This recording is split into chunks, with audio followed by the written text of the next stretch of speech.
أصحابه الطاهرين. أما بعد فأعوذ بالله من الشيطان الرجيم. بسم الله الرحمن الرحيم.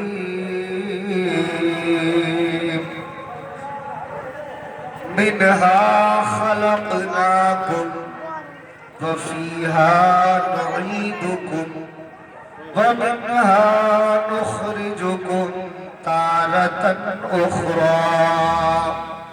آمنت بالله صدق الله مولانا العلي العظيم وبلغنا رسوله النبي الأمين المتين الكريم ونحن على ذلك لمن الشاهدين والشاكرين والحمد لله رب العالمين. کس شان سے حسان بولے، فدائے حامل قرآن بولے، غلام موتی ایمان بولے،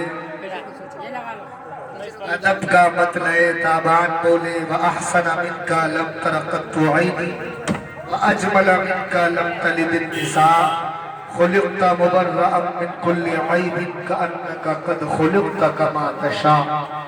ہزار بار بشویم دہن سے مشک و گلاب، انوز نامے تو گفتن کمال بے ادبیست. یا خدا بہر جناب مصطفیٰ امداد کن، یا رسول اللہ از بہر خدا امداد کن، یا شفیع المذنبی یا رحمت للعالمین، یا امان الخائفی یا ملتجا امداد کن، یا شہید کربلا یا دافع کرب و بلا، گل رخا شہزادہ گلگو قبا امداد کن. غوث اعظم بمنی بے سر و ساما مددے، قبلہ دی مددے، کعبہ ایمہ مددے، بگردہ بے بلا افتادہ کشتی مدد کن یا معین الدین چشتی. قادری امنار یا غوث اعظم کی زنم، دمز شیخ احمد رضا خان خطب عالم کی زنم. بارگاہ رسالت ہے بلا تاخیر، اپنی محبتوں کا خراج نبی اور آل نبی کی بارگاہ میں بشکل درود پاک پیش کریں. اللہم صلی علی سیدنا و نبینا و حبیبنا و شفیعنا و طبیبنا و کریمنا محمد و بارک وسلم. صلو علیہ صلاۃ و سلام علیک یا رسول اللہ. ہوئی ہے ابتدا عالم کی انتہا کے لیے، ہوئی ہے ابتدا عالم کی انتہا کے لیے، بنایا رب نے جسے بھی وہ ہے فنا کے لیے، بنایا رب نے جسے بھی وہ ہے فنا کے لیے. کتنی برق و شرار ہے دنیا، کتنی بے اعتبار ہے دنیا، زندگی نام رکھ دیا کس نے، موت کا انتظار ہے دنیا. زندگی نام رکھ دیا کس نے، موت کا انتظار ہے دنیا. اور اعلیٰ حضرت عظیم البرکت اچھے رضا پیارے رضا امام احمد رضا، وہ اعلیٰ حضرت جو قلم چلائیں تو قلم سے روشنائی کی جگہ پر علم کا دریا بہہ جائے. فرماتے ہیں انبیاء کو بھی اجل آنی ہے، انبیاء کو بھی اجل آنی ہے. آنی کا مطلب آنا ہے. انبیاء کو بھی موت آنا ہے، انبیاء کو بھی اجل آنی ہے، مگر ایسی کہ فقط آنی ہے. اب دوسرے والے مصرے میں اعلیٰ حضرت نے آنی کا لفظ آن کے لیے استعمال فرمایا. ایک آن، ایک لمحہ، ایک سیکنڈ، بلکہ ایک سیکنڈ کا کروڑواں حصہ ایک آن کے لیے. انبیاء کرام کو موت آئی اللہ کا وعدہ پورا ہونے کے لیے، کیونکہ اللہ نے قرآن میں فرمایا کل نفس ذائقۃ الموت، ہر نفس کو موت کا مزہ چکھنا ہے.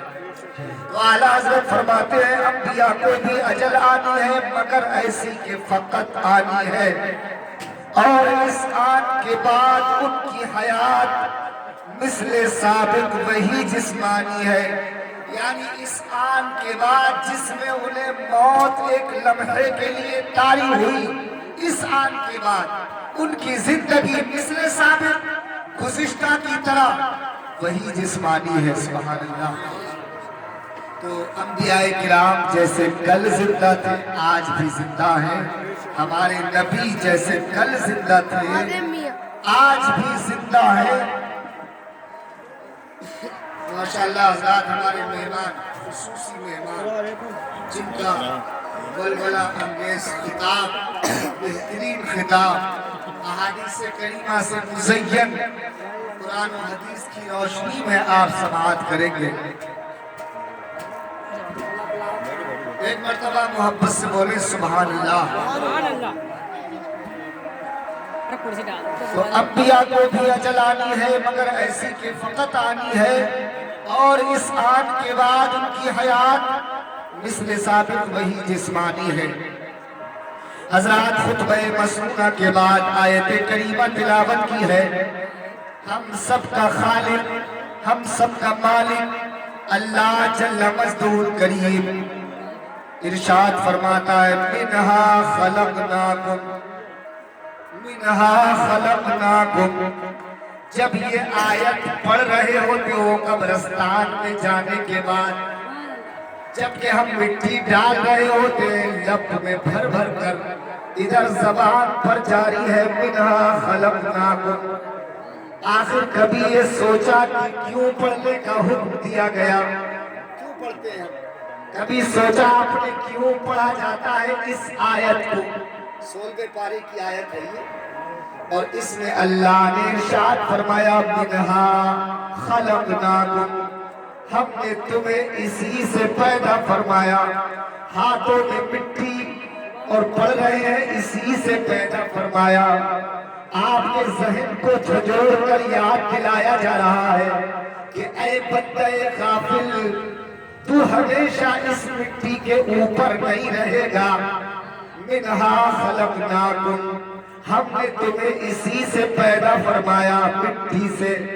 آج مٹی کے اوپر گھمنڈ مت کرنا، آج اپنے جسم کی بناوٹ پر غرور مت کرنا، آج اپنے چہرے کے حسن و جمال پر گھمنڈ اور تکبر مت کرنا۔ اس لیے منہا خلقناکم، ہم نے تمہیں اسی مٹی سے بنایا۔ اپنی اصل کی طرف غور و فکر کرو کہ تمہیں کس چیز سے بنایا گیا۔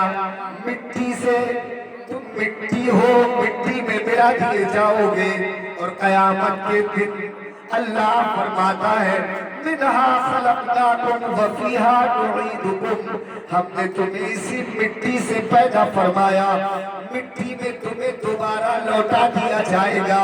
ومنہا نخرجکم، اور ہم تمہیں قیامت کے دن تارۃ اخری، دوسری مرتبہ قیامت کے دن اسی مٹی سے دوبارہ زندہ کر دیں گے۔ سبحان اللہ۔ اللہ نے ہمارے ذہن کو جھنجھوڑ کر یاد دلایا کہ ہم نے تمہیں مٹی سے پیدا کیا، ہم نے تمہیں حسن عطا فرمایا، لیکن حسن پر گھمنڈ مت کرنا، غرور مت کرنا، اس لیے کہ حسن فانی ہے۔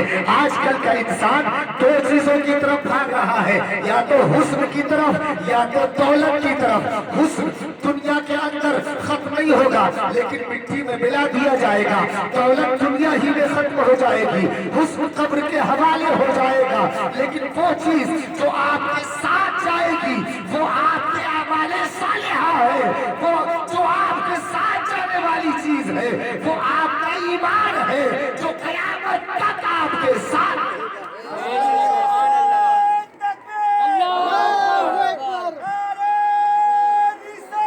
یا رسول اللہ،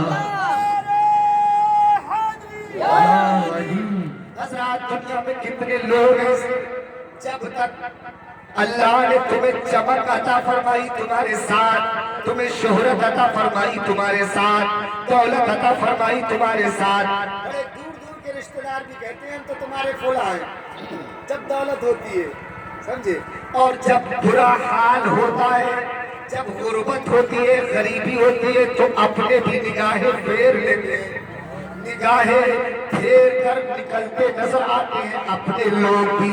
معلوم یہ ہوا کہ ہمارے ساتھ کوئی بھی جانے کے لیے جب ہم دنیا سے جائیں گے تو تیار نہیں ہوگا۔ رات اور دن محبت کا دم بھرنے والے تمہارے رشتے دار جب تمہارا انتقال ہوگا تو تمہارے ساتھ جانے کے لیے تیار نہیں ہوں گے۔ قبرستان تک جائیں گے اور ہر ایک جانے کے بعد آپ کو دفن کرنے کے بعد مٹی دے کر ایسے بھاگتا نظر آئے گا جیسے پہچانتے ہی نہیں ہے۔ قبر کی تنہائی میں کسی کا ساتھ، ہر ایک کا ساتھ چھوٹ جاتا ہے، کسی کا ساتھ کام نہیں آتا ہے، کسی کی محبت کام نہیں آتی ہے، کسی کی الفت کام نہیں آتی ہے۔ باپ کی شفقت بھی چھوڑ دیتی ہے، دادا کی محبت بھی چھوڑ دیتی ہے، ماں کی ممتا بھی چھوڑ دیتی ہے، تمام لوگوں کا ساتھ چھوٹ جاتا ہے۔ جب قبر میں رکھ دیا جاتا ہے ہر ایک کا ساتھ چھوٹ جاتا ہے۔ یہ ہے تم سے محبت کرنے والوں کی حقیقت، یہ ہے تمہاری والدہ کی محبت، یہ ہے تمہارے باپ کی محبت، یہ ہے بھائی کی محبت، یہ ہے دوستوں احباب کی محبت۔ ہر ایک کی محبت دم توڑ جاتی ہے تب میرے نبی کی محبت کام کرتی ہے، تب آقا کونین کی الفت کام آتی ہے، تب مہتاب رسالت کی محبت کام آتی ہے۔ بے شک بات ہے، نعرہ تکبیر، نعرہ رسالت، مسلک اعلی حضرت، مسلک اعلی حضرت، علماء اہل سنت۔ واہ حضرت کیا بات ہے، بہت خوب۔ منہا خلقناکم، بیٹا بھی مٹی ڈالا ہے، منہا خلقناکم، ہم نے تمہیں اسی مٹی سے پیدا کیا۔ آخر اس آیت کو پڑھنے کا حکم کیوں دیا گیا؟ تاکہ انسان سوچ لے، جیسے آج میں اپنے فلاں رشتے دار کو دفن کر رہا ہوں، مٹی ڈال رہا ہوں، جیسے آج میں اپنے باپ کی قبر پر مٹی ڈال رہا ہوں، جیسے آج میں اپنی ماں کی قبر پر مٹی ڈال رہا ہوں، کل وہ دن آنے والا ہے کہ جب میری قبر پر مٹی ڈالی جائے گی، جب میرے جنازے کو دفنایا جائے گا۔ اس لیے اللہ نے فرما دیا کہ تم وہ وقت آنے سے پہلے اپنی قبر میں جانے کے لیے تیاری کرو۔ اور یہ زمین روزانہ ہمارے ذہنوں کو جھنجھوڑ کر یاد دلاتی ہے، اے غافل انسان، تو ہمیشہ میرے اوپر نہیں رہے گا، بلکہ ایک دن تجھے میرے اندر آنا ہے، اور جب تو میرے اندر آئے گا تو اپنے اچھے برے سارے اعمال کی سزا و جزا پاتا رہے گا۔ اور حضرات جو رات اور دن موت کو یاد کرتے ہیں، جب ان کے سامنے موت آتی ہے تو وہ بھی پسینے چھوٹ جاتے ہیں۔ جب موت آتی ہے بڑی سختی کے ساتھ، آپ سوچو جب ایک ایک رگ کی روح نکلے گی کتنی تکلیف ہوگی۔ حضور نے فرمایا، میرے آقا فرماتے ہیں کہ میرے امتی کی روح بڑی آسانی سے نکالی جاتی ہے۔ سبحان اللہ۔ ایسے سرکار نے مثال، اگزامپل آقا فرماتے ہیں جیسے گلاب کے پھول سے خوشبو نکل جاتی ہے، ایسے حضور کے امتی کی روح نکالی جاتی ہے اتنی آسانی سے۔ لیکن ایک موقع پر حضور نے یہ بھی فرمایا کہ جب روح نکلتی ہے تو اتنی تکلیف کہ آپریشنی دوپٹہ ایک خاردار کانٹے دار درخت پر ڈال دیں اور پھر کھینچے تو ایک ایک تار تار الگ ہو جائے گا، تار تار الگ۔ حضور فرماتے ہیں ایسے ہی جب روح نکالی جاتی ہے تو اتنی تکلیف آنے والا ہے وہ دن، سمجھے، لیکن نہیں سوچتے ہیں۔ تھوڑی دیر بس چہرے پر، تھوڑی دیر جب قبرستان میں ہوتے ہیں نا، مٹی ڈالتے ہوتے ہیں، تب چہرے پر تھوڑا سا غم نظر آتا ہے، تھوڑا سا خوف۔ اور جیسے ہی قبرستان سے نکلے، مٹی ڈال کر فارغ ہوئے، تختے لگائے گئے اور فوراً بس آ رہا ہوں پہنچنے والا، فوراً جھوٹ، موبائل پر فوراً جھوٹ، ہوتا کہیں ہے بتاتا کہیں ہے۔ حضور کی تمنا دیکھو، امید دیکھو۔ میرے آقا نے فرمایا میری امت چاہے کوئی بھی گناہ کر لے، گناہ ہوتا ہی ہے، انسان سے ہی ہوتا ہے گناہ، بڑے سے بڑا گناہ ہوتا ہے، لیکن میرے آقا فرماتے ہیں میری امت دو گناہ نہیں کرے گی۔ کی امید دیکھو، سرکار کی امید کیا ہے؟ حضور نے فرمایا کہ انسان ہی سے گناہ ہوتا ہے،